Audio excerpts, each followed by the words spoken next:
This is in-depth analysis.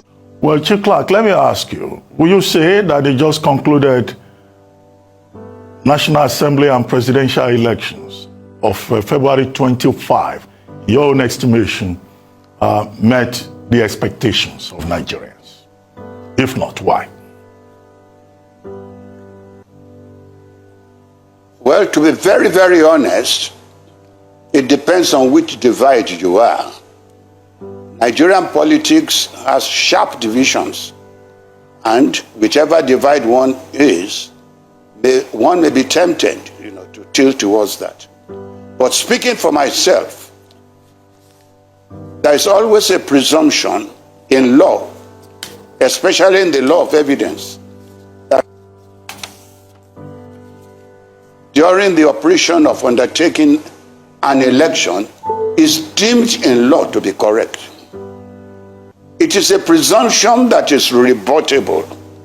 Therefore, when it goes to the tribunal, there is this presumption that INEC has done the correct thing.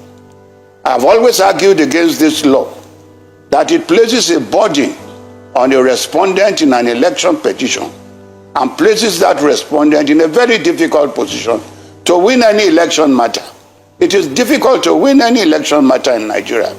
I've been involved in election matters for almost 35, 40 years. And it's difficult to win an election petition because of this presumption that INEC has done the correct thing.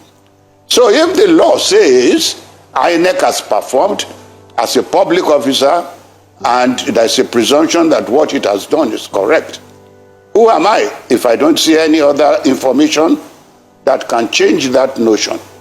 So as far as I'm concerned, INEC has done its best.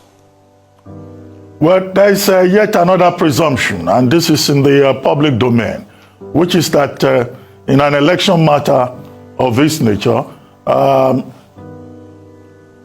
there's no way the court can do justice. That once you win an election at the presidential level, well, whoever wants to complain can go to the court. The pattern in Nigeria has shown that the court will uphold the outcome in any case. Do you share that view? Dr. Abati, tell me how many election petitions have been won in Nigeria. Tell me. You remember 8 years ago, I was in your studio on this Atiku's case, and you asked me the question, if I were Atiku's lawyer, what will I advise? I told you, don't go to the Supreme Court because you will lose. The evidence available in the lower court is not sufficient enough for you to win. Therefore, all depends on the evidence before the court. If there is strong evidence, if there is a technical rule that to be accepted, well and good. But until the facts are before the domain of the public, one has to go by that principle of law that INEC has performed creditably. Now, in the public opinion, it depends also what facts are within the knowledge of each political party. I am not a politician. I was not on the field. So I'm not aware of many of the allegations being made by the political parties. But when such allegations are brought before public domain, then I'll be in a better position to see and be able to, judge on those facts. But as of now, I am limited. And the presumptive fact that INEC has done correctly.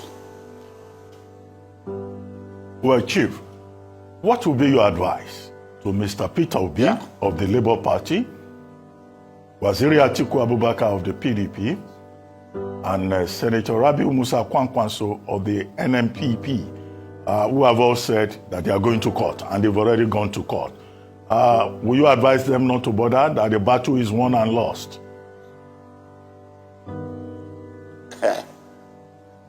Dr. Abati, at my age now, I don't give opinions for free.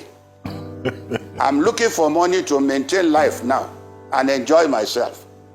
So if any political party wants me to advise, because I can, look, the benefit of my experience, I'm not boasting. In Nigeria today, in election matters, I was Shagari's lawyer. I was the sole counsel to NRC.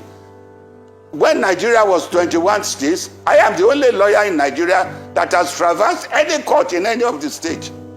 If any political party wants my advice, let them come and meet me.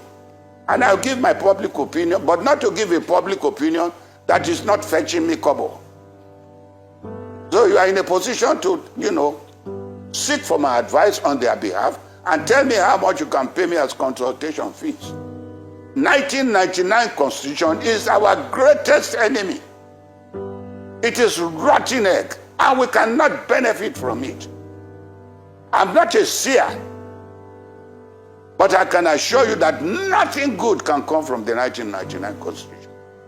Thank you. Well, on that note, I would like to thank you very much, Chief Robert Clark, Senior Advocate of Nigeria, lawyer and elder statesman.